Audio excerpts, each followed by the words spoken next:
because they say that we should not treat the new technologies as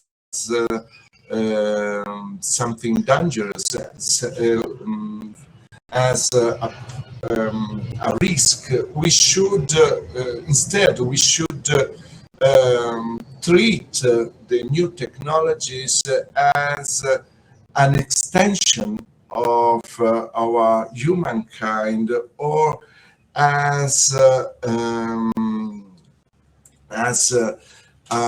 resource with which we should hybridize. And maybe the more radical position is defended here by the transhumanists. Here we have an example of the transhumanist thinking with Ray Kurzweil. Ray Kurzweil argues that humans and artificial intelligence will increasingly merge, and Ray Kurzweil argues that humans have a duty to merge with artificial intelligence and with new technologies, because technology will enhance our cognitive abilities. There is human enhancement duties. We have to correct the result of the evolutionary process. We have to improve our nature. We are too fragile. We die. We have to enhance, to extend our lifespan, and so, unlike Valor, Kurzweil does not see machine thinking as a threat. He believes that human-machine integration is desirable, that we have to promote this kind of relationship, this kind of integration, that we should not see the machine, the artificial intelligence, as a threat. And Valor wants to preserve human values and humanity itself, while Kurzweil aims to overcome human biological limits. We have to enhance, we have to redesign the human nature. And today we have technologies such as, for example, genome editing technologies that allow us not just to correct genetic anomalies, but to change our biology. And so, according to Ray Kurzweil, we should use these technologies in order to rewrite, redesign who we are. And from a transhumanist perspective, education should also prepare students for increasing human-machine hybridization and collaboration with intelligent technologies. And so, instead of treating machines and artificial intelligence as a threat, we should promote the relevance and importance of strict relationship and collaboration with intelligent technologies. And from this perspective, artificial intelligence and digital technology are not merely tools. Digital technologies become extension of human mind, and so we should not distinguish the human mind from the technologies, because human mind extends in the digital technologies that are part of our mind. And starting from this vision, the integration between humans and machines is something that we should promote, is something that we need to promote and to create. Andy Clark is famous in the philosophical context because he introduced the idea of extended mind. The concept of extended mind refers to the fact that our mind is not just in our body, in our head, that extends also in the technologies we use. According to Andy Clark's theory of the extended mind, digital technologies such as smartphones and artificial intelligence are not external tools, but cognitive extensions that enhance human memory, reasoning, and learning. And so, according to Andy Clark, we should not distinguish ontologically between us and the technologies, because technologies as a part of us. So, according to Andy Clark, technologies may not be a threat because they are part of ourselves. We should consider these new technologies as an extension of the human mind, and they have the capacity to enhance memory, reasoning, and learning. And for this reason, we could talk about cognitive enhancement. So while Shannon Ballor outlines that the digital technologies and artificial intelligence-based technology could represent kinds of cognitive disenhancement. From this perspective, we have to recognize the digital technologies as cognitive enhancement tools.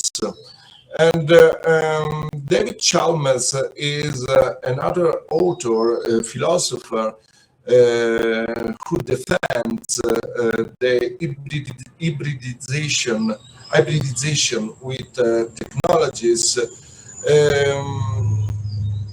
According to David Chalmers, this is another aspect that we have to consider.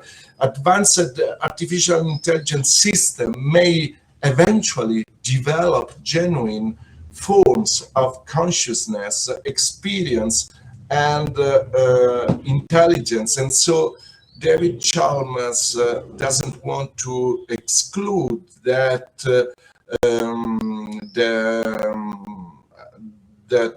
artificial intelligence can have the capacity to think critically and to produce original ideas and perspective. And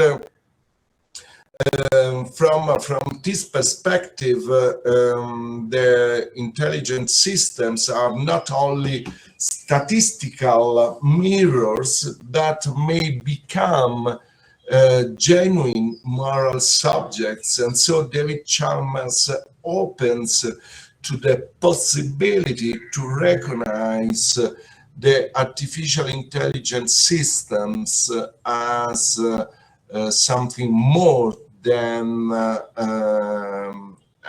instrument. They can become persons, genuine moral subjects that could have rights, that could have moral standing. And so we see how, from this perspective, we have to promote our relationship with intelligent machines, with artificial intelligence, also at the educational level. And we have, from this perspective, also think that the intelligent machines could become worthy of moral consideration. And so from this perspective, we should educate students to this enlargement, possible enlargement of the moral community. And we can also refer to Donna Haraway. She wrote an important book, Manifesto Cyborg, and according to Donna Haraway, we should move beyond the traditional idea of the human, because humans and technologies are already deeply interconnected and hybrid. And so from Haraway's perspective, education should prepare students, as we see, to live in a hybrid human technology environments. And so we should not terrorize students about the risk of human technology, but we should create the right context in which humans and technologies can live together and develop a sane relationship.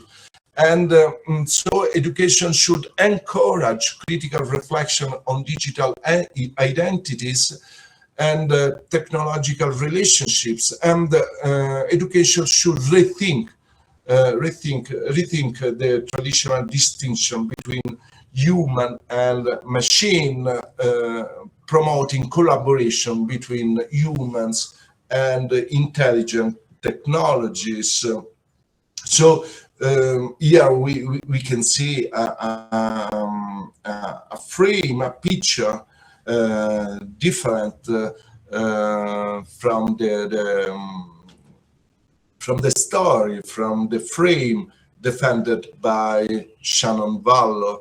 And so in the context of education, this means that students are not only learning technical skills, they are also learning how to live and work in a hybrid human technology society, a hybrid human technology environments shaped by artificial intelligence, robotics, automation, and digital system.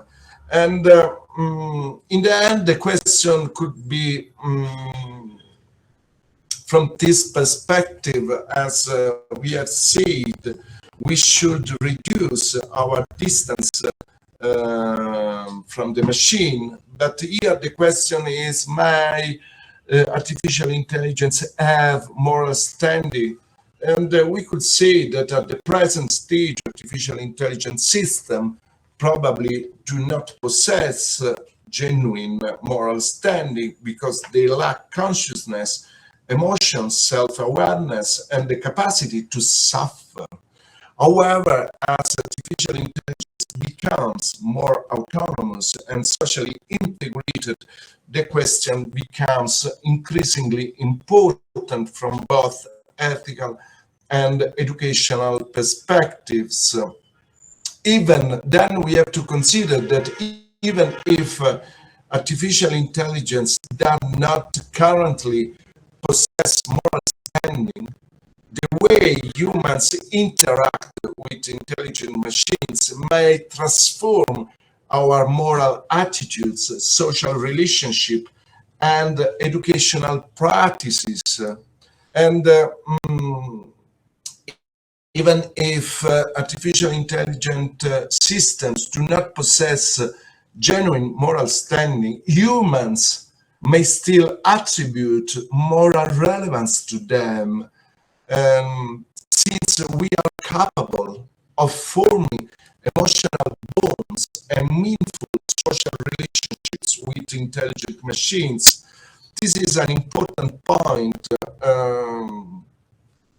We don't need intelligent or sensitive sentient machines in order to attribute their moral standing, because we may be capable of forming emotional bonds with these machines, and for this reason we could be capable of attributing them moral standing because of this emotional bonds. We are not talking about science fiction, the possibility to build emotional bonds with machines is observed in our context, in our society. There is my sex robot, but we see the capacity of humans to build important and meaningful relationships with the machines in the medicine, in the care context. The actions of the fragile people assisted by robots know that these robots are only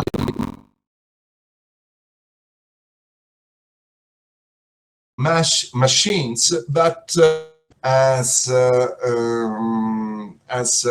moral entities, as some treat them than only instrument.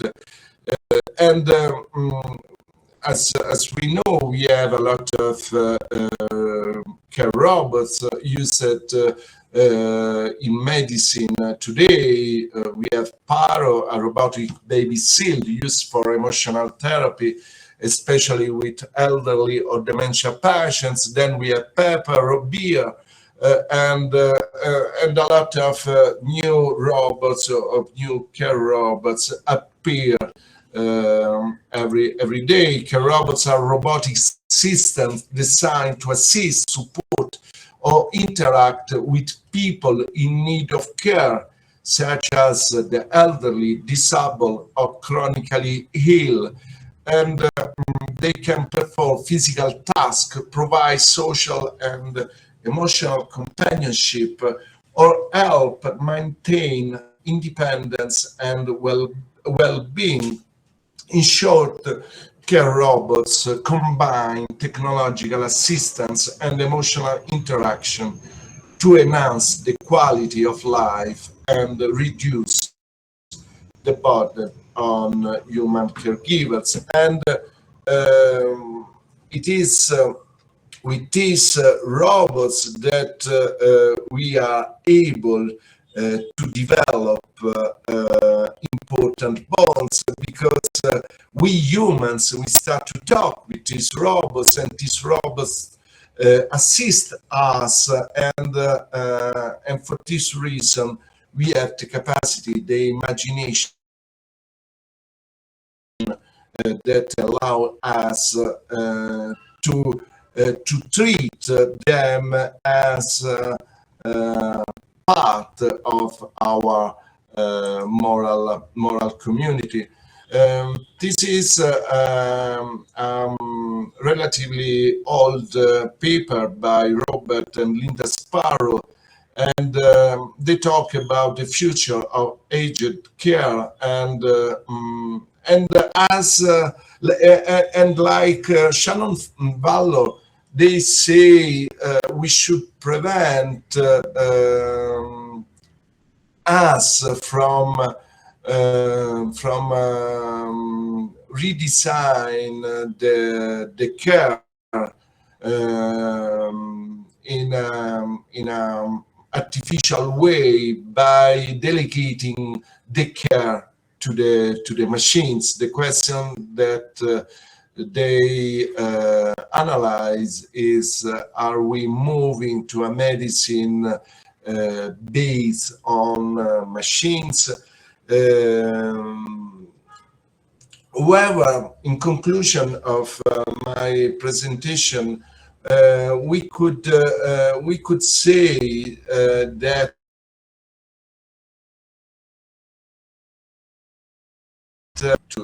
okay, yeah, I wanted to just